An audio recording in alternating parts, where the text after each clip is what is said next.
Vous vous en souvenez, après l'élection présidentielle de 2012, il y a eu l'élection législative.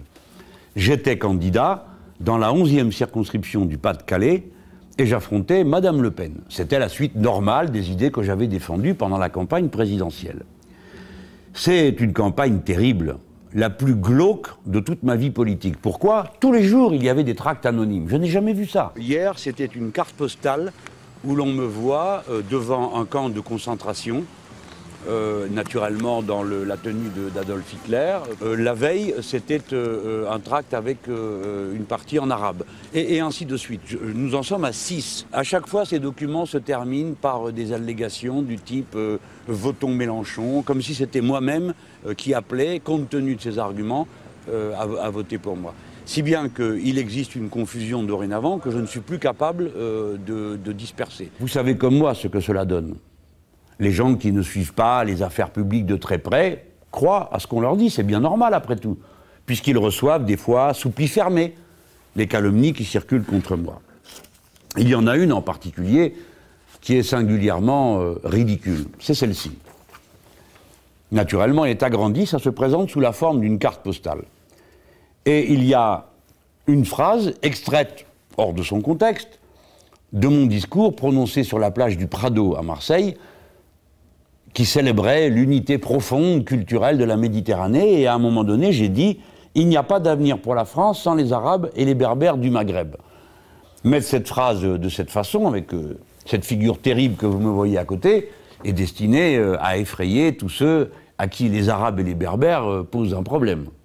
Et puis, il y a même une phrase en arabe, qui est censée vouloir dire « Votons Mélenchon ».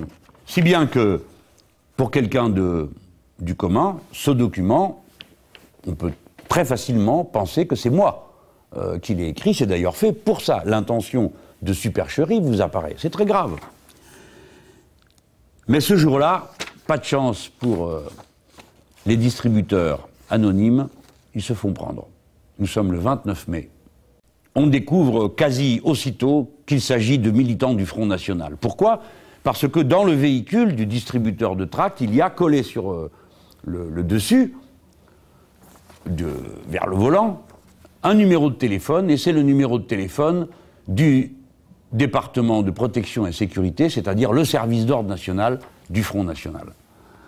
Les gens s'attroupent, de nombreux témoignages sont recueillis, il n'y a aucun doute sur le fait que c'est bien cette personne qui a distribué le tract, et ce tract est bien un tract qui essaye de faire croire que c'est moi qui l'ai décidé. Alors, dans un premier temps, le Front National joue la vertu indignée, comment peut-on imaginer que c'est eux qui ont fait ça, et blablabla. De son côté, le Front National n'est pas inquiet, il nie être impliqué et se félicite même de la diffusion de ce tract. Pour Steve Briouat, le supplément de Marine Le Pen à Hénin-Beaumont, il n'y a aucune infraction. Mais, très rapidement, les témoignages sont tellement nombreux que le Front National ne peut plus nier. Mais ce à quoi on ne s'attendait pas, c'était à ce que Mme Le Pen elle-même aille dire à la télévision que c'est bien elle qui a décidé d'écrire ce tract et le faire diffuser. Je l'assume totalement, moi, ça. Totalement. C'est de sa part une provocation absolument incroyable. Car elle comme moi, nous avons été candidats à l'élection présidentielle et nous avons, comme tous les autres, une sorte de responsabilité morale devant le pays. Aucun d'entre nous ne peut aller se vanter en public de violer la loi. Or, c'est bien ce qu'elle a fait, et d'une manière tout à fait exceptionnelle, avec un document de faussaire de cette nature. Pourquoi? Madame Le Pen a violé une des dispositions les plus constantes du Code électoral. C'est à peine croyable, mais sur ce sujet, la loi prend ses dispositions depuis 1849. Il y a eu, dans l'intervalle, 4 républiques, un empire, 2 guerres mondiales. Et jamais cet article du Code électoral n'a changé. C'est dire s'il paraît fondamental. Que dit-il?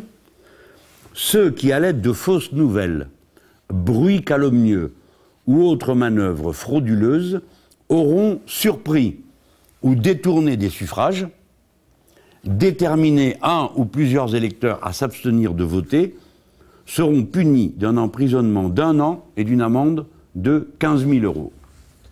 Et dans le code pénal, la formule suivante est utilisée. Est puni d'1 an d'emprisonnement et de 15 000 € d'amende le fait de publier par quelque voie que ce soit le montage réalisé avec les paroles ou l'image d'une personne sans son consentement, s'il n'apparaît pas à l'évidence qu'il s'agit d'un montage ou s'il n'en est pas expressément fait mention. Bon, c'est typiquement le cas de ce document. À l'évidence, on croit que c'est moi qui l'ai édité. Nulle part, il n'est précisé que ce n'est pas moi. Il y a une citation qui est faite de moi, collée à une image de moi, sans mon consentement. Et l'aveu de Mme Le Pen est incontestable, puisqu'il a été fait à la télévision et devant des centaines de milliers de personnes. On comprend qu'elle s'affole. Eh bien, c'est en raison du fait qu'elle pourrait bien être condamnée et inéligible. C'est dire l'importance de ce procès du 6 février. Ce qui est en cause, c'est le droit d'avoir des élections honnêtes. Il y aura donc, comme on dit, une jurisprudence après ce jugement. Supposez que, par extraordinaire, on dise « ah ben non, ça n'est pas important ». Alors, ça veut dire que pendant toutes les élections municipales et aussi les élections européennes qui suivront, et toutes les autres jusqu'à la présidentielle, chacun peut éditer des tracts avec le nom d'un autre parti, de son concurrent, de son adversaire, et faire croire qu'il parle à sa place. C'est pourquoi ce procès n'est pas seulement une question qui tranche pour l'honneur, ce qui s'est passé à Montigny-en-Gohelle, dans la 11e circonscription du Pas-de-Calais, en mai et juin 2012. Elle tranche pour la suite, l'honnêteté des élections dans lesquelles nous nous trouvons. Ça concerne donc tout le monde. Il y a des grands journaux qui viennent de faire l'expérience cruelle de l'utilisation, à leur insu, de telle ou telle de leurs premières pages ou articles que le Front National utilise comme tract. Il faut mettre fin à ce genre de procédé. Il faut le faire de la manière la plus ferme et la plus claire qui soit. C'est pourquoi nous comptons sur la justice et sur personne d'autre pour le faire.